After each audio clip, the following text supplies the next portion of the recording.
வணக்கம். இது ஒரு ஆழமான ஆய்வு.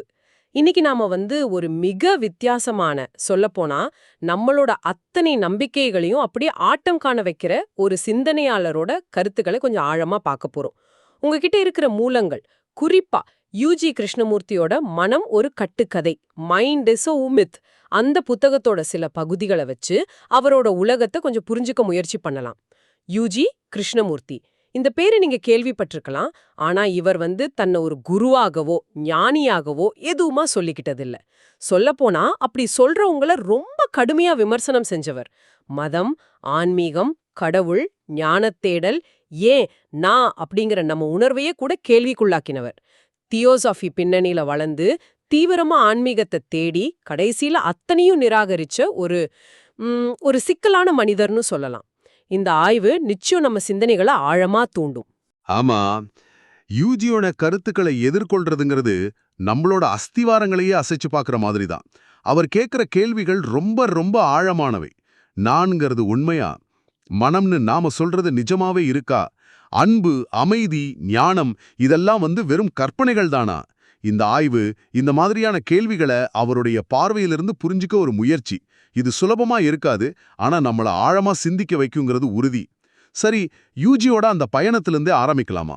கட்டாயமா. யூஜியோட ஆரம்ப காலத்தை பாத்தீங்கன்னா, அவர் பிறந்தது ஒரு பிராமண குடும்பம். தியோசஃபி பாக்கம் ரொம்ப அதிகம் உள்ள சூழல். சின்ன வயசுலேயே ஆன்மீகத்துல பயங்கர ஈடுபாடு. அதோட ஒரு பகுதியா அவர் ரமண மகரிஷிய போய் சந்திக்கிறார். அவர்கிட்ட ரொம்ப நேரடியாவே கேக்குறார், ஞானம்னு ஒன்னு இருக்கா? அத நீங்க எனக்கு தர முடியுமா? அதுக்கு ரமணர் சொன்ன அந்த பதில், நான் தர முடியும், ஆனா உங்களால எடுக்க முடியுமா அப்படிங்கிறது.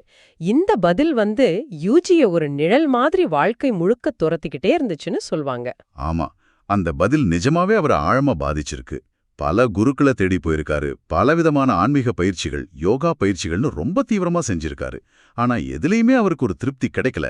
ஒரு கட்டத்துல இந்த தேடலே ஒரு அர்த்தமில்லாத விஷயம்னு தோணி எல்லாத்தையும் விட்டுட்டு சுவிட்சர்லாந்துல வாலண்டின் ஒரு பெண்மணியோட ரொம்ப அமைதியா வாழ ஆரம்பிச்சிட்டாரு.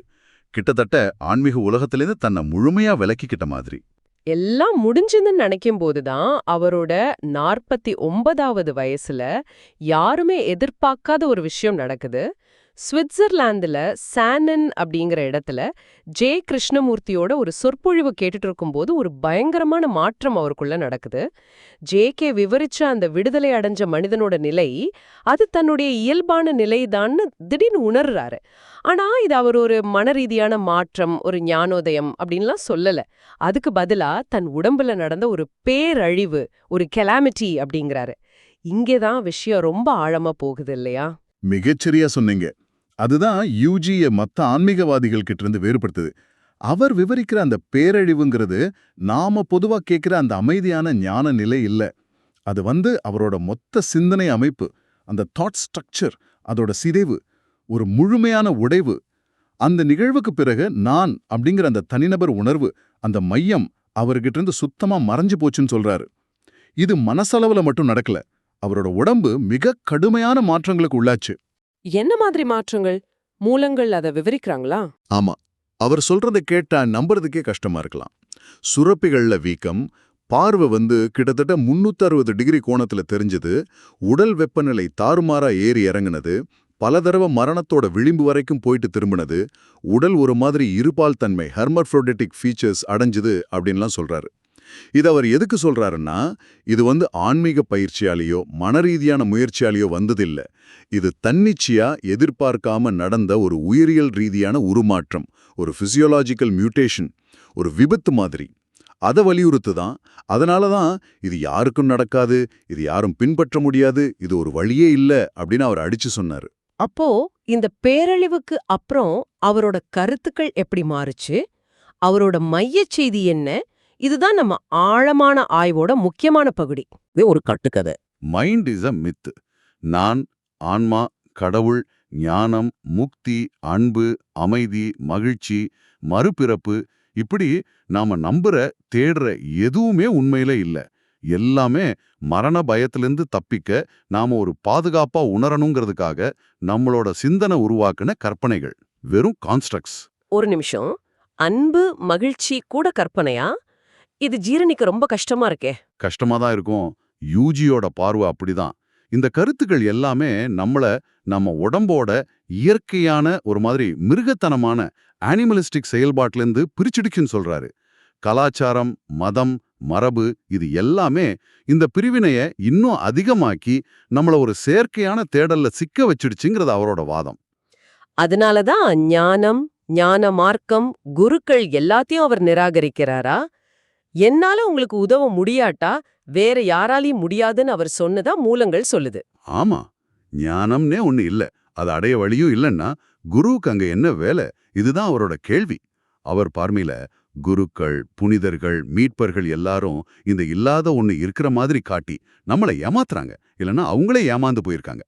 யூஜி கிட்ட வந்தா ஏதாவது கிடைக்கும்னு நினைக்கிறவங்கள பார்த்து, நான் உங்களுக்கு எதையும் தரப்போறதில்ல, அதுக்கு பதிலா உங்ககிட்ட இருக்கிறத, உங்க நம்பிக்கைகள், தேடல்கள், பிடிப்புகள் எல்லாத்தையும் பறிக்கத்தான் போறேன் அப்படின்னு சொல்லுவாராம். அவர் ஒரு விதத்துல நம்மளோட அத்தனை ஆதாரங்களையும் தகர்க்கிறவர். ஆன்மீக மரபுகள் எல்லாம் ஆன்மாவோட முக்கியத்துவத்தை பேசும்போது யூஜி உடம்புக்கு முக்கியத்துவம் கொடுக்கறது ஒரு சுவாரஸ்யமான முரண். அதை எப்படி விளக்குறாரு? இது ரொம்ப முக்கியமான புள்ளி. அவர் ஆன்மாவை நிராகரிச்சுட்டு உடம்பு தான் பிரதானம், உடம்பு தான் ஒரு வகையில அழியாததுங்கிறாரு. எப்படின்னா, உடம்பு அதோட வடிவத்தை மாத்திக்குது, பஞ்சபூதங்கள்ல கரையுது, திரும்ப வேற வடிவங்கள்ல தொடர்றது. இந்த வாழ்க்கை ஓட்டத்துல உடம்பு தொடர்ந்து இருக்கு. ஆனா நாங்கிற எண்ணம் அப்படி இல்ல. உடம்புக்கு சொர்க்கம், நரகம், மறுபிறவின்னு எந்த கவலையும் இல்ல. அது ரொம்ப இயல்பா, அறிவார்ந்த முறையில இன்னேட் இன்டெலிஜென்ஸ் இயங்குது. ஆனா நம்மளோட சிந்தனை, குறிப்பா அந்த நிரந்தரத்தை தேடுற சிந்தனை, இந்த உடம்போட இயல்பான செயல்பாட்டை குழப்புது, அதோட ஆற்றலை முடக்குதுங்கிறாரு.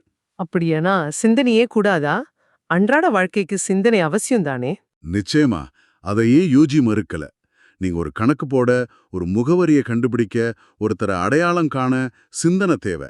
அந்த தளத்துல சிந்தனை ஒரு கருவி. பிரச்சனை எங்க வருதுன்னா, இந்த சிந்தனையே நானுன்னு ஒரு தனித்த மையத்தை உருவாக்கி, அந்த நான் மூலியமா இல்லாத விஷயங்களை, நிரந்தரமான அமைதி, கடவுள், ஞானம் இந்த மாதிரி அடைய முயற்சி பண்ணும்போது தான் அந்த தேடல் தான் அத்தனை துக்கத்துக்கும் காரணம்னு சொல்றாரு.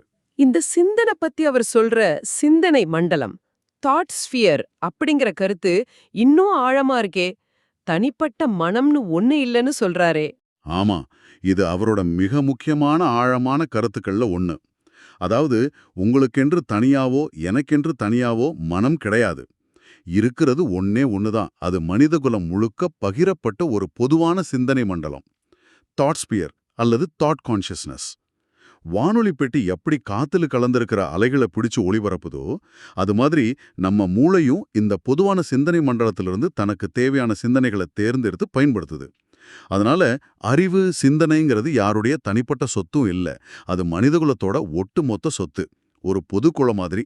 அப்படியானா நான் சிந்திக்கிறேன், இது என் யோசனை, இதெல்லாம் அர்த்தமில்லாததா? யூஜி பார்வையில ஆமாம், அந்த நான்கிறதே சிந்தனையால உருவாக்கப்பட்டது. இது நம்மள அடுத்த கட்டத்துக்கு கூட்டிட்டு போகுது. அந்த தேடலோட அபத்தம், இல்லாத ஒன்ன நித்திய ஆனந்தம், ஞானம் தேடுறது தான் துக்கத்துக்கு காரணம். அந்த தேடல் ஒருபோதும் முடியாது. ஏன்னா அது ஒரு மாயையை நோக்கிய ஓட்டம். அந்த தேடலே ஒரு நோய். அது தானா எரிஞ்சு போகணும்னு சொல்றாரு. நம்பிக்கைங்கிறது எப்பவும் எதிர்காலத்தை பத்தினது, நிகழ்காலத்தை பத்தினது இல்ல. தேடலை நிறுத்தினா என்ன ஆகும்? தேடுற நீங்க காணாம போயிருவீங்க. ஏன்னா அந்த நீங்க அப்படிங்கிறதே தேடலின் மூலமா தான் கட்டமைக்கப்பட்டிருக்கு. இங்க கவனிக்க வேண்டிய ஒரு ஆச்சரியமான விஷயம் பாருங்க. நாம அறியாமையிலிருந்து விடுதலை அடையணும்னு நினைக்கிறோம். ஆனா யூஜி சொல்றாரு, நாம இந்த சேகரிச்சு வச்சிருக்கிற அறிவிலிருந்து தான் விடுதலை அடையணும். இது ஜே கிருஷ்ணமூர்த்தியோட சில கருத்துக்களை ஞாபகப்படுத்துது. ஆனா யூஜி ஜேகேவை ரொம்ப கடுமையா விமர்சிச்சதாவும் மூலங்கள் சொல்லுதே. ரெண்டு பேருக்கு என்னதான் பிரச்சனை? பெயர்லயும் சில பின்னணியிலையும் ஒற்றுமை இருந்தாலும், ரெண்டு பேரோட பாதைகளும் முடிவுகளும் சுத்தமா வேற. யூஜி ஜேகேவை சர்க்கரை கட்டிய பார்த்தவர், ஆனா அதோட சுவையை அறியாதவர்னு விமர்சிச்சாரு. ஜேகேவோட அமைப்பு, பள்ளிகள் இதெல்லாம் அவரோட போதனைகளுக்கே முரணா இருக்குன்னு சொன்னாரு. மிக முக்கியமா ஜேகே மன ரீதியான, உளவியல் ரீதியான மாற்றத்தை பத்தி பேசுறாரு, சைக்கலாஜிக்கல் டிரான்ஸ்ஃபர்மேஷன். ஆனா யூஜி சொல்றாரு, பிரச்சனை உளவியல் இல்ல, அது உடல் ரீதியானது, நரம்பியல் சார்ந்தது, பிசியோலாஜிக்கல், நியூரோலாஜிக்கல். அந்த பேரழிவு உடம்புல நடக்கணும், மனசு அளவுல இல்லைங்கிறது அவர் கருத்து. இது முற்றிலும் யூஜியோட பார்வை மட்டும்தான் என்பதையும் நாம நினைவுல கொள்ளணும். சரி. ஜேகே மட்டும் இல்ல, அவரு புத்தர், இயேசு, சாக்ரட்டிஸ், ஃப்ராய்ட்னு அத்தனை பேரையும் விட்டு வைக்கல. இந்த மீட்பர்கள், ஞானிகள், தத்துவவாதிகள் எல்லாரும் மனித குலத்துக்கு துன்பத்தையும் குழப்பத்தையும் தான் கொடுத்துருக்காங்கன்னாரு. அவங்களோட போதனைகள் எல்லாமே மனுஷனோட அடிப்படை பயத்தை ஃபியர் மையமா வச்சு உருவாக்கப்பட்டது. சமூகம் அப்படிங்கிறதே ஒழுங்கமைக்கப்பட்ட அன்பின்மை, ஆர்கனைஸ்ட் லவ்லெஸ்னஸ் அப்படின்னு ரொம்ப கடுமையா சாடினார். அப்படியானா அவர் சொல்ற அந்த இயல்பு நிலை, நேச்சுரல் ஸ்டேட், அது என்ன? அது எப்படி இருக்கும்? அது ஒரு மாதிரி வெற்றிடமோ சூனியமோ இல்ல, அவர் அதை அறியாத நிலை, ஸ்டேட் ஆஃப் நாட் நோயிங் அப்படிங்கிறாரு. அதாவது நம்ம புலன்கள் எந்தவிதமான சிந்தனையோட குறுக்கீடும் இல்லாம, முன்முடிவுகளோ விளக்கங்களோ பேர் வைக்கிறதோ இல்லாம நேரடியா இயல்பா செயல்படுற நிலை. பார்வை பாக்குது, காது கேக்குது, அவ்வளவுதான். அதுக்கு மேல மனம் எந்த கதையும் புனையாது. அறிவு எப்போ தேவையோ அப்போ மட்டும் ஒரு கருவியா பயன்பட்டு வேலை முடிஞ்சதும் தானாவே பின்னணிக்கு போயிடும். உடம்பு எந்தவிதமான உளவியல் சுமையும் இல்லாம தன்னிச்சையா ரொம்ப இயல்பா அதோட உள்ளார்ந்த அறிவோட இன்னேட் இன்டெலிஜென்ஸ் இயங்கும். நம்மள இந்த இயல்பு நிலையிலிருந்து எது பிரிச்சது? ஏன் நம்மால் அப்படி இருக்க முடியல? யூஜியோட பதில் கலாச்சாரமும் சமூகமும். இதுங்க தான் நம்ம மேல போலியான இலட்சியங்களையும், நல்லவனா இரு, அன்பு செலுத்து, ஞானமடை, அடைய முடியாத குறிக்கோள்களையும் திணிச்சு நம்மள இந்த இயல்பான நிலையிலிருந்து பிரிச்சு ஒரு விதமான நரம்பியல் பதட்டத்திலேயே நியூரோட்டிக் ஸ்டேட் வாழ வைக்குது. நான்கிற இந்த தனித்தன்மை உணர்வு, இந்த பிரிவினை உணர்வு மனுஷன்கிட்ட எப்போ தோணுச்சோ அப்பவே அவனோட அழிவும் தொடங்கிடுச்சுங்கிறது யூஜியோட ஆழமான பார்வை. ஓஹோ! சமூகத்தை பத்தியும் வன்முறைய பத்தியும் அவர் சொன்ன கருத்துக்கள் இன்னும் கடுமையானவை. சமூகம் ஒரு ஜங்கிள் சொசைட்டி, ஒரு மிருகக்காடு, ஆனா நிஜமான காட்டை விட மோசமானதுன்னாரு. ஏன்னா காட்டுல விலங்குகள் பசிக்காகவோ தற்காப்புக்காகவோ மட்டும்தான் கொல்லும். ஆனா மனுஷன் தன் நம்பிக்கைகளுக்காக, சித்தாந்தங்களுக்காக, கடவுளோட பேர்ல சக மனுஷனை கொல்றான். இது இயற்கைக்கு எதிரானது, ரொம்ப அபாயமானது. அன்பு, வெறுப்பு ரெண்டுமே அடிப்படையில ஒண்ணுதான், ரெண்டுமே உறவை அடிப்படையா கொண்டதுன்னாரு. மனித குலத்தை அழிவிலிருந்து காப்பாத்துறது அன்பு இல்ல, பரஸ்பரம் அழிச்சிடுவோமோங்கிற பயம்தான், மியூச்சுவல் டெரர். இது அவரோட அதிர்ச்சியூட்டுற கருத்துக்கள்ல ஒண்ணு. இவ்ளோ தீவிரமான கருத்துக்களை கொண்ட ஒருத்தர்கிட்ட மத்தவங்க எப்படி தொடர்பு கொள்ள முடியும்? உண்மையான புரிதல் சாத்தியமா? யூஜியோட பதில கேட்டா அதுவும் இல்லதான். உண்மையான தொடர்பு, கம்யூனிகேஷன் அப்படிங்கறதே சாத்தியம் இல்லைங்கிறாரு. ஒவ்வொருத்தரும் அவங்க தனிப்பட்ட உலகத்துல அவங்க சிந்தனைகள், விளக்கங்கள், அனுபவங்களோட அடிப்படையில வாழ்றாங்க. தனக்கு ஏற்பட்ட அந்த நிலைய, அந்த முழுமையான நிச்சயத்தன்மைய, சர்டினிட்டி வார்த்தைகள் மூலமாவோ வேற எந்த வகையிலையும் மத்தவங்களுக்கு கடத்த முடியாதுங்கிறதுல அவர் ரொம்ப தெளிவா இருந்தாரு. இது ஒரு மாதிரி முட்டுச்சந்தா தெரியுதே. எந்த வழியும் இல்ல, தேடலும் பிரயோஜனம் இல்ல, தொடர்பும் கொள்ள முடியாதுன்னா அப்புறம் என்னதான் செய்யறது? இதுதான் யூஜி நம்ம முன்னாடி வைக்கிற மிகப்பெரிய சவால். அவர் எந்த வழியும் காட்டல, எந்த பயிற்சியும் சொல்லல, எந்த விதமான முயற்சியும் பயனற்றதுங்கிறாரு. எல்லாம் தானா, தற்செயலா ஒரு விபத்து மாதிரி நடக்கணும். அவர் அடிக்கடி உபனிஷத்துக்கள்ல வர்ற ஒரு வரிய சொல்வாரு, யாமே வைஷா உருணுதே தேன லப்யஹா. அதாவது யாரை அது அந்த நிலை தேர்ந்தெடுக்குதோ அவருக்கே அது வெளிப்படுது. நீங்க அதிர்ஷ்டசாலியா இருந்தா அந்த இயல்பு நிலை உங்களுக்கு நிகழலாம். இல்லைனா நீங்க என்ன முயற்சி செஞ்சாலும் ஒன்றும் நடக்காது. இந்த முழுமையான இயலாமைய, இந்த கையறு நிலைய எதிர்கொள்றதுதான் மிச்சம் இருக்குங்கிறாரு. இறுதியா யூஜியோட சேதியை எப்படி எடுத்துக்கிறது? நான் என் பாட்டை பாடுறேன், அப்புறம் போறேன்னு சொன்னதா சொல்றீங்க. ஆமா, அவர் தன்னை ஒரு மீட்பராவோ வழிகாட்டியாவோ என்னைக்கும் காட்டிக்கல. அவர் சொன்னதை நம்பணும் என்றோ பின்பற்றணும் என்றோ அவர் எதிர்பார்க்கல. நான் சொல்றத நீங்க எப்படி எடுத்துக்கிறீங்கிறது உங்க பிரச்சனை, ஏன் பிரச்சனை இல்ல. இதுதான் அவர் நிலைப்பாடு. அவர் திரும்ப திரும்ப சொன்னது ஒன்னே ஒண்ணுதான், இந்த மனம், இந்த நான் அப்படிங்கிறது ஒரு கட்டுக்கதை, அவ்வளோதான். இன்னைக்கு யூஜி கிருஷ்ணமூர்த்தியோட மிக ஆழமான, சவாலான, பல சமயங்கள்ல ஜீரணிக்கவே கஷ்டமான கருத்துக்களை உங்ககிட்ட இருந்த மூலங்களோட அடிப்படையில அலசினோம்.